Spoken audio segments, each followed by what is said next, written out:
사랑합니다. 축복합니다.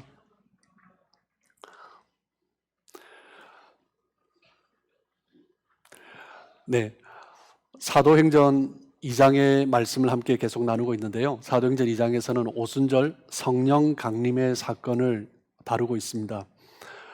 성령을 받은 사람에게는 크게 두 가지 증거가 나타납니다. 표면적인 증거와 내적인 증거, 이렇게 나눠 볼 수 있는데요. 표면적인 증거는 우리가 앞서 봤듯이 불처럼 바람처럼 임하시는 성령, 그리고 그 성령으로 말미암아 방언을 말을 했죠. 외적으로 나타나는 증거입니다. 성령을 체험한 제자들은 방언을 말하고 하나님의 은혜 가운데 그 뜨거움을 경험했습니다. 우리 성도님들 가운데도 많은 분들이 그런 경험이 있으실 것입니다. 하나님 앞에 기도할 때, 그리고 예배 드릴 때 성령의 뜨거움을 경험하고 어떤 분들은 그 은혜 가운데 또한 방언을 하는 그런 은혜도 받으셨을 것입니다. 저도 잊지 못할 체험이 있습니다. 하나님 앞에서 은혜 가운데, 기도원에서 기도하는 가운데 하나님께서 저를 뜨겁게 감싸 안아주시는 그 경험, 거의 한 30년 전인데 그때 느꼈던 그 경험이 첫 번째 저에게는 뜨거운 성령 체험이었어요. 그 경험이 아직도 잊혀지지 않습니다. 내 안에 임하시는 하나님, 그리고 나를 감싸주신 하나님, 그 은혜 때문에 그 힘으로 우리가 살아가는 거죠. 그리고 우리 사랑하는 또한 지체들과 함께 뜨겁게 기도할 때 하나님이 또한 저에게 또한 방언을 주셔서 또한 그 기도의 지경이 넓어지는 그런 은혜를 주셨습니다. 또 우리 성도들 가운데도 하나님께서 주신 그 은혜 가운데 또한 감사하며 또한 살아가는 성도님들도 계실 것입니다. 성령을 받으면 이렇게 외적으로 느껴지는 그런 표면적인 증거들이 있죠.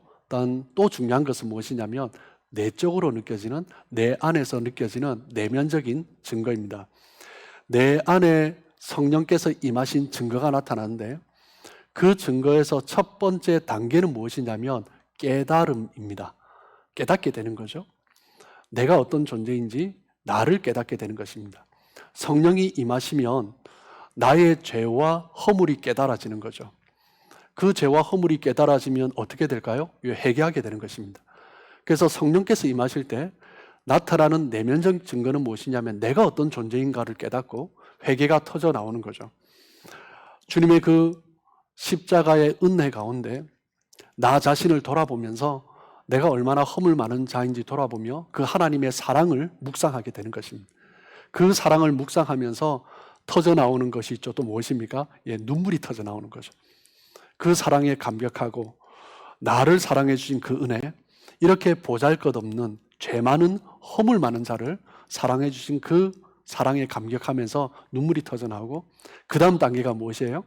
주님을 위해서 살고 싶은 마음이 드는 것입니다. 그 이전에는 나를 위해서 나의 생각과 나의 계획을 가지고 살았는데 성령께서 임하시면 나를 깨닫게 되고 내 죄와 허물이 깨달아지고 그 사랑 때문에 감격하며 나를 사랑하신 그 하나님을 위해서 내가 어떻게 살까, 그 생각을 하게 되는 거죠. 성령을 받은 증거, 내면적인 증거, 이 두 번째 증거는 내가 깨달은 만큼, 하나님 안에서 나 자신이 어떠한 자인가를 깨달은 만큼 내 삶 가운데 변화가 일어나는 것입니다. 나 자신을 깨닫지 못하면 변화가 일어나지 않습니다. 나의 허물과 죄를 깨닫지 못하면 변화가 일어나지 않습니다. 어둠의 열매가 사라질 수 있는 방법은 무엇이냐면 빛이 임하는 거죠. 강력한 빛이 임할 때 내가 얼마나 어둠 가운데 있었는가, 그것을 깨닫기 시작하는 것입니다. 성령의 은혜가 임하면서 나의 말이 달라지고 생각이 달라지고 내 삶의 방향이 달라지고 목표가 달라지는 거죠. 내 삶의 가치관이 달라지는 것입니다. 성령의 은혜로 말미암아 깨달아지고 내 삶이 변화되면서 그 다음 나타나는 현상이 무엇이에요? 능력이 나타나는 거죠. 하나님의 능력, 성령의 능력이 나타납니다. 그 능력은 무엇으로 나타나요? 경건의 능력으로 나타나는 것입니다. 죄가 멀어지기 시작하는 거죠. 죄가 싫어지기 시작하는 것입니다. 더 이상 세상에 휩쓸리지 아니하고 구별된 사람으로 살고 싶은 그런 갈망이 생기는 것입니다. 그러면서 또 다른 능력이 나타나죠. 어떤 능력이에요? 기도의 능력이 나타납니다. 더 이상 마귀가 나를 엄습하지 못하도록, 나를 유혹하지 못하도록 마귀와 싸워서 이길 수 있는 그 힘이 생기는 거죠. 어떤 환난과 시험이 와도 내가 미혹되지 아니하고 정말 담대하게 나갈 수 있는 그 은혜가 생깁니다. 그 성령의 능력, 은혜를 경험하며 나타나는 변화 가운데 또 너무나 중요한 것은 사랑의 능력이 생기는 것입니다. 성령의 9가지 열매 가운데 첫 번째죠. 그만큼 중요한 것입니다. 우리 가운데 그 열매가 나타나느냐, 그것은 정말 성령이 나한테 임했느냐 안 했느냐, 그것을 가름해 볼 수 있는 리트머스지와 같은 것입니다. 사랑의 능력이 생기기 때문에 그 사랑은 또 어떤 것보다 힘이 있기 때문에 이전에는 싫고 미워했던 사람들조차도 사랑하는 마음이 생기는 거죠. 사랑하는 연인처럼, 가족처럼 그렇게 사랑하지 못한다 할지라도 미워하고 싫었던 마음이 아니라 그 영혼이 불쌍해지기 시작하는 것입니다. 그 연약함을 바라보면서 내 마음도 함께 아파오는 거죠. 옛날에는 증오하고 미워했는데 어느 순간 그 사람을 위해서 축복 기도해 주기 시작하는 것입니다. 그것이 바로 성령 받은 사람의 변화입니다. 그리고 어느 날 그 사람을 안아줄 수 있는 그 마음이 생기는 거죠. 이 모든 것들이 성령의 나타나심으로 우리에게 보여지는 열매들입니다. 성령이 임하셨는데 내 삶 가운데 성령으로 인한 성령의 임재로 나타나야 할 열매가 보이지 않는다. 그렇다면 질문해 봐야 되는 거죠. 그 성령의 임재가 진짜인가? 그냥 나의 감정이 휩쓸리고 있지 않은가? 정말 내가 성령의 은혜 가운데 있는가? 성령의 임하심에는 확실한 열매가 있습니다. 성령은 거룩하시고 순수하시고 고귀하신 영이십니다. 그리고 성령은 인격이십니다. 하나님의 인격이고 예수님의 인격이죠. 성령은 성품입니다.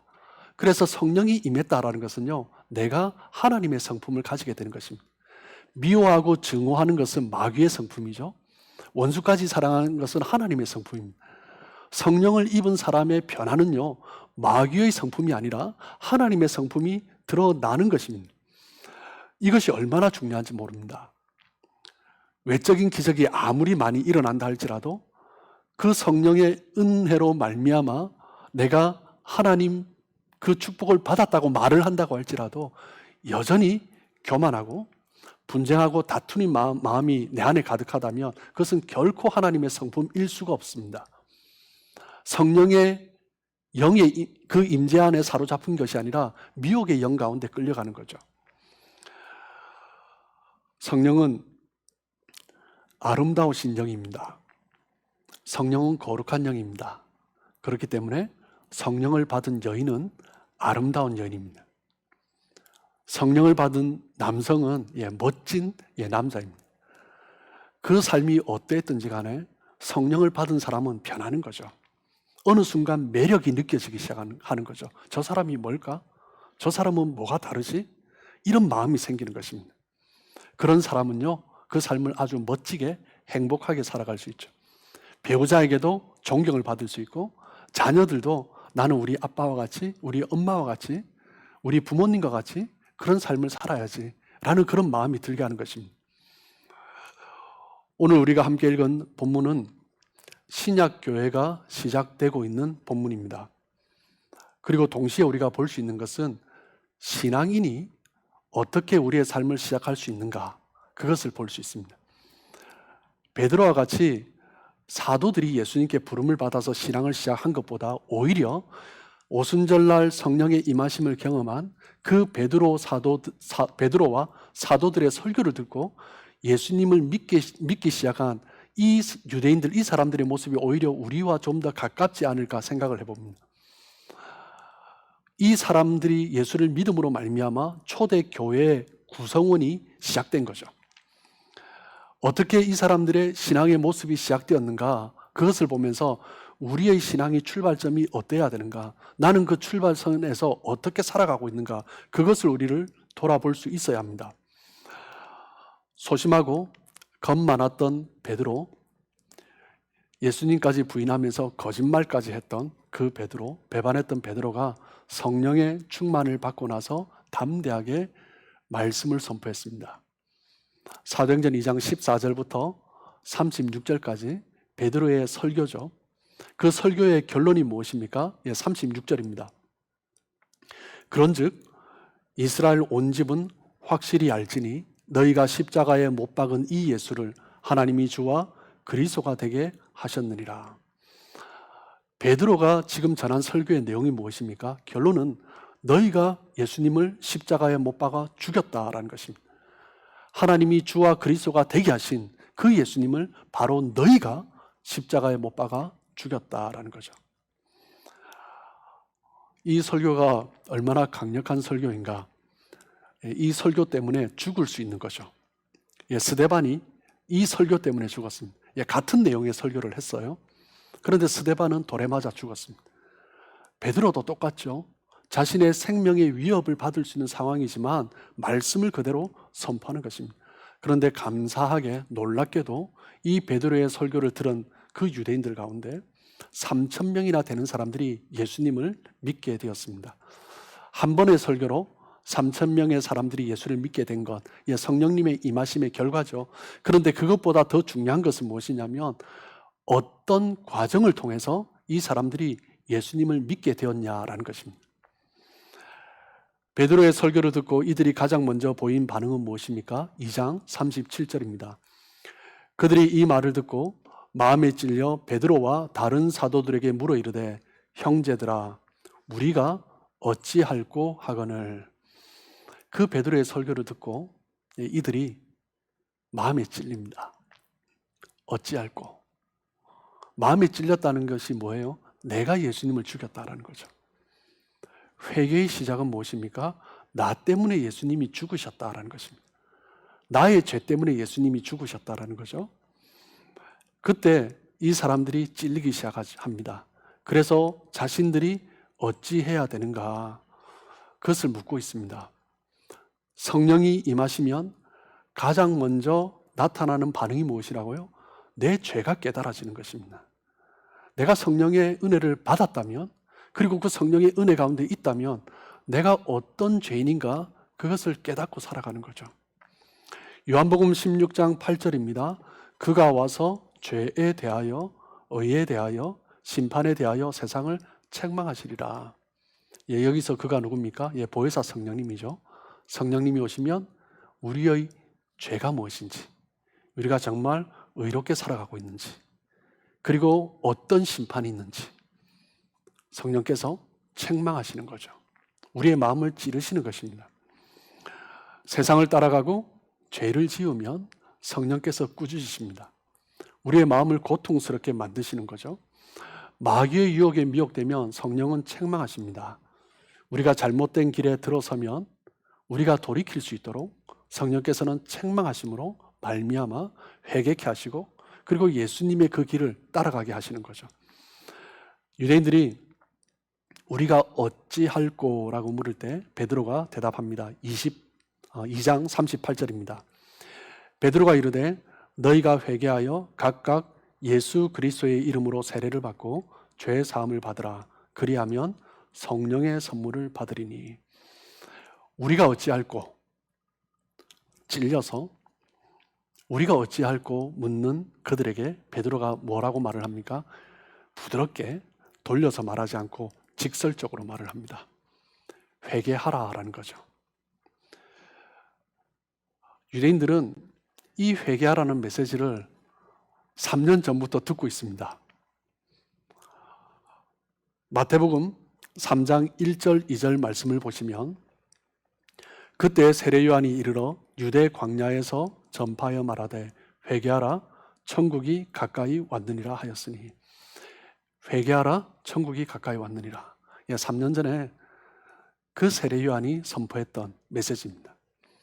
구약의 시대를 종결하고 새로운 신약의 시대를 여는 선지자 세례 요한이 외쳤던 메시지가 바로 회개입니다. 세례 요한은 다른 메시지가 없었습니다. 회개하라 천국이 가까이 왔느니라. 구약의 시대가 마무리되고 신약의 시대가 열리면서 외쳤던 메시지는 하나입니다. 회개하라 천국이 가까이 왔느니라 라는 것입니다. 예수님께서 공생애를 시작하실 때도 동일한 메시지를 선포하셨습니다. 마태복음 4장 17절 말씀을 보시면 이때부터 예수께서 비로소 전파하여 이르시되 회개하라 천국이 가까이 왔느니라. 예수님도 이 땅 가운데 공생애를 시작하시면서 외치셨던 메시지 회개하라입니다. 그리고 예수님의 공생의 하반기를 접어들 때 12제자를 둘씩 짝을 지어서 파송하셨죠. 그때 제자들이 외쳤던 메시지가 무엇입니까? 마가복음 6장 12절입니다. 제자들이 나가서 회개하라 전파하고. 예수님께서 12제자를 둘씩 짝지어서 파송하셨을 때 그들에게 외치라고 했던 메시지, 그 제자들이 외쳤던 메시지 회개하라 천국이 가까이 왔느니라입니다. 누가복음 11장에 보면 예수님께서 기도에 관해서 가르쳐 주십니다. 그리고 12장에 보면 외식하는 삶에 대해서 책망하십니다. 그리고 13장에 보면 예수님께서 메시지를 던져주시는데 무슨 메시지냐면 13장 3절입니다. 너희에게 이르노니 아니라 너희도 만일 회개하지 아니하면 다 이와 같이 망하리라. 예수님께서 기도를 가르쳐 주시고 외식의 삶에 대해서 책망하시면서 던진 메시지가 무엇이냐면 회개하라. 회개하지 않으면 너희도 망할 것이다. 예수님께서 너무나 중요한 메시지는 진실로 진실로라는 반복을 쓰시죠. 그런데 너무 중요한 메시지는 똑같은 말을 성경에서 또 기록을 합니다. 누가복음 13장 3절을 저희들이 읽었는데 13장 5절을 보시면 토시 하나가 틀리지 않습니다. 너에게 이르노니 아니라 너희도 만일 회개하지 아니하면 다 이와 같이 망하리라. 예수님은 동일한 메시지를 2번 연속해서 선포하십니다. 예수님께서 우리에게 원하시는 것은 무엇입니까? 회개입니다. 우리가 하나님 앞에 우리 자신들의 죄의 연약함을 돌아보지 못한다면 하나님은 망하리라 라고 하시는 거죠. 누가복음 13장 3절에서 5절에서 너희가 회개하라 라고 반복해서 말씀하시면서 또 이야기하시는 것이 무엇이에요? 13장 7절에 보면 포도원 지기에게 이르되 내가 3년을 와서 이 무화과 나무에서 열매를 구하되 얻지 못하리니 찍어버리라. 어찌 땅만 버리게 하겠느냐. 회개하라. 회개하지 않으면 망할 것이다. 13장 3절 5절에서 반복해서 말씀하시고 그리고 6절부터 비유로 설명해 주십니다. 3년을 기다렸지만 열매를 얻지 못하면 찍어버릴 것이다 라고 말씀하세요. 어떤 열매입니까? 회개의 열매입니다. 하나님 안에서 그리스도 안에서 회개하지 않으면 찍어버릴 것이다 라고 말씀하시는 거죠. 그리스도 안에서 하나님의 구원을 알기 위해서 반드시 거쳐야 할 단계가 있습니다. 그것은 무엇입니까? 회개입니다. 가장 먼저 경험하고 구원을 위한 조건, 그것은 바로 회개입니다. 세례요한이 헤롯 왕에게 목베임을 당해서 죽었던 이유가 무엇입니까? 회개의 선포를 했기 때문입니다. 예수님께서 십자가에 못 박혀 죽으신 이유가 무엇입니까? 회개하라라는 메시지를 선포했기 때문입니다. 사도 바울이 순교한 것도 회개의 메시지 때문입니다. 유대인들이 그 회개의 메시지가 듣기 싫었던 거죠. 회개를 선포하는 것은 어떻게 보면 굉장히 위험한 일이었습니다. 예수님의 시대에도 사도 바울 시대에도 뿐만 아니라 지금 이 시대도 회개의 메시지는 그렇게 환영받지 못합니다. 많은 사람들이 그렇게 말씀을 좋아하지 않습니다. 회개의 메시지를 전하고 나면 그런 분들이 꼭 있습니다. 왜 자꾸 책망하시냐고. 많은 사람들이 잘하고 있다, 격려를 받길 원합니다. 예수를 믿었을 때 우리가 받는 축복의 메시지를 듣길 원합니다. 그런데 예수님이 전하셨던 메시지, 세례요한이 전했던 메시지, 사도 바울이 전했던 메시지, 사도 베드로가 전했던 메시지, 회개하라입니다. 왜냐하면 회개하지 않으면 망하기 때문입니다. 배가 침몰되어 가고 있는데 그것을 말하지 않으면 직무유기하는 거죠. 우리의 구원을 위해서 가장 중요하게 우리가 여겨야 할 것은 바로 회개입니다. 성경에는 많은 신앙의 위인들의 이야기가 있습니다. 아브라함, 이삭, 야곱, 그리고 다윗, 엘리야. 수많은 선지자들, 족장들, 그런 위인들이 있습니다. 그런데 성경의 이야기는요, 다른 신화들과 같이, 다른 위인자들과 같이 그 성경에 나오는 위인들의 삶을 미화하지 않습니다. 그들의 연약함을 그대로 보여줍니다. 그들이 거짓되게 행했던 것을 그대로 말을 합니다. 그들이 하나님을 향해서 원망하고 불평했던 것도 그대로 말을 하고 있습니다. 성경은 인간의 장점을 말을 하고 있지만 역시 인간의 약점까지도 드러내고 있습니다. 마틴 로이드 존스 목사님은 성경이 그렇게 기록하는 단 하나의 이유는 무엇이냐면 성경의 궁극적인 관심은 인간이 아니라 하나님께 있기 때문이다라고 말을 하고 있습니다. 어떤 사람들은 신앙생활 하시면서 성도님들 가운데 그런 이야기를 간혹 하시는 분이 있어요. 그래도 믿는 사람들이 믿지 않는 사람들보다 좀 더 낫죠 라고 하시는 분들이 있습니다. 그런데 그 의미가 어떤 의미인지 또 알기도 하지만 어떻게 보면 그 의미는 기독교의 교리를 훼손하는 말입니다. 성경의 인간관은 결코 그렇게 말을 하지 않습니다. 성경의 인간관에 따르면 어떤 인간도 하나님 안에서 하나님 그 은혜 가운데 깊이 잠겨있지 않으면 소망이 없는 존재들이다라는 거죠. 누가복음 5장 32절입니다. 내가 의인을 부르러 온 것이 아니요 죄인을 불러 회개시키러 왔노라. 예수님은 자신이 이 땅에 오신 이유가 죄인들을 회개시키기 위해서 오셨다라고 말씀하고 있습니다. 예수님께서 전하신 복음은 죄인들을 위한 것입니다. 그런데 그 복음을 들어도, 그 말씀을 들어도 자기 자신을 죄인으로 인식하지 않으면 그 복음이 나와 상관이 없는 것이 되어버립니다. 복음은 먼저 우리 인간을, 자기 자신을 죄인으로 인식하게 만드는 것입니다.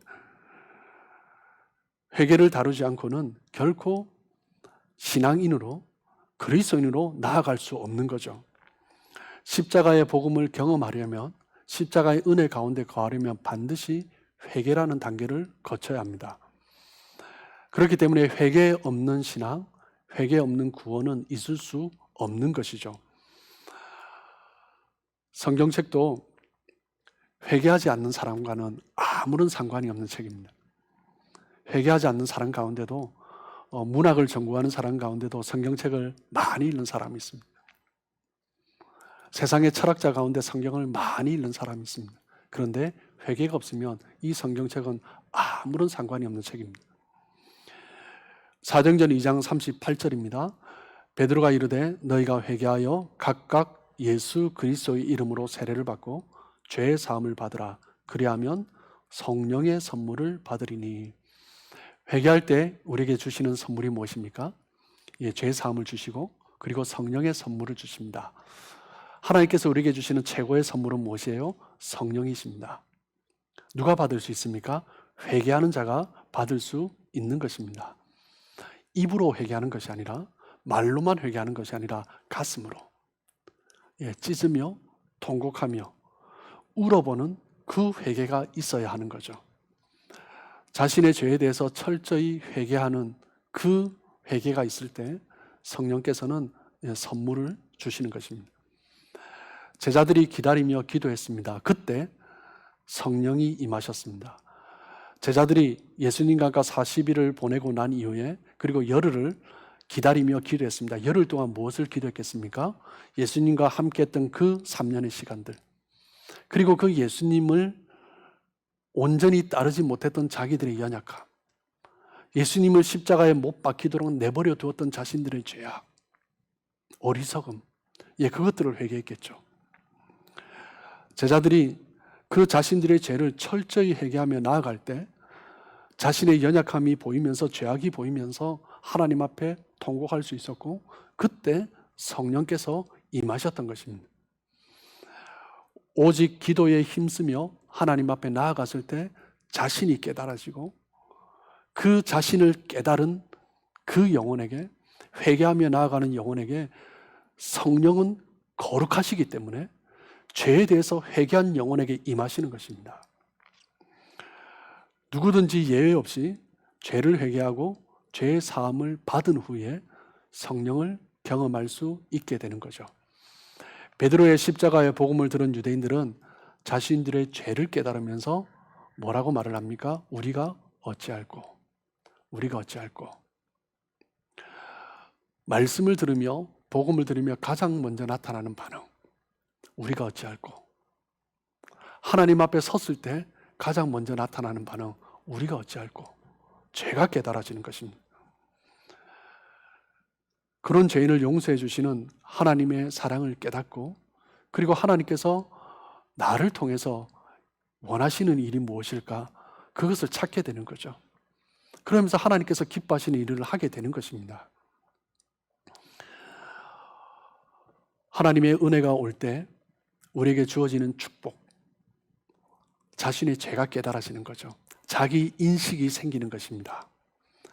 반드시 회개의 단계를 거칠 때 성령께서 우리에게 은혜를 주시는 것입니다. 죄 사함의 증거가 바로 성령의 임하심이십니다. 성령의 임하심을 경험한 사람은 그 삶 가운데 능력이 생기는 거죠. 기도할 때 능력이 생깁니다. 사랑할 때 능력이 생깁니다. 성령이 임할 때 어떤 죄의 유혹에도 이길 수 있는 능력이 생기는 것입니다. 성령이 임하시며 성령의 선물을 받으면 죄와 싸워 이길 수 있는 힘이, 능력이 생기게 되는 것입니다. 사랑하는 성도 여러분, 성령의 그 은혜 가운데 거하시는 복된 삶 되시길 주님의 이름으로 축복합니다. 죄와 싸워서 이길 수 있는 성령의 은혜 가운데 충만히 잠긴 삶 되시길 축복합니다. 나의 삶 가운데 하나님의 말씀 가운데 끌려가지 아니하고 어떤 것에 미혹되어 가고 있는 듯한 것이 든다면 하나님 앞에 나아가서 엎드려야 합니다. 자기가 지금 어떤 상태인지 깨달아져야 합니다. 그것이 성령께서 임하시는 거죠. 나의 죄에 대한 인식이 있을 때 그래서 하나님 앞에 나가서 통곡하지 않으면 우리는 여전히 미혹의 영 가운데 끌려가는 거죠. 성령이 아니라 미혹 가운데 끌려가는 것입니다. 성령이 임하실 때 우리는 하나님을 기쁘시게 하는 삶을 살 수 있는 힘이 생기는 것입니다. 성령이 임하실 때 말씀이 무엇인지 깨닫게 되고 말씀을 통해서 우리에게 원하시는 것이 무엇인지 그것을 깨달으며 말씀을 그대로 우리의 삶 가운데 살아낼 수 있는 그 힘이 생기는 것입니다. 참된 회개를 통해서 죄사함을 받고 성령의 선물을 받음으로 하나님께서 기뻐하시는 그런 복된 삶 되시길 축복합니다. 제자들이 담대하게 나아가서 복음을 증거하는 자리에 나아갔던 것처럼 어떤 상황 가운데서도 흔들리지 않고 하나님의 기쁨의 일을 감당하는 저와 여러분, 그리고 복된 빌라델비아 교회 공동체 되길 주님의 이름으로 축복합니다.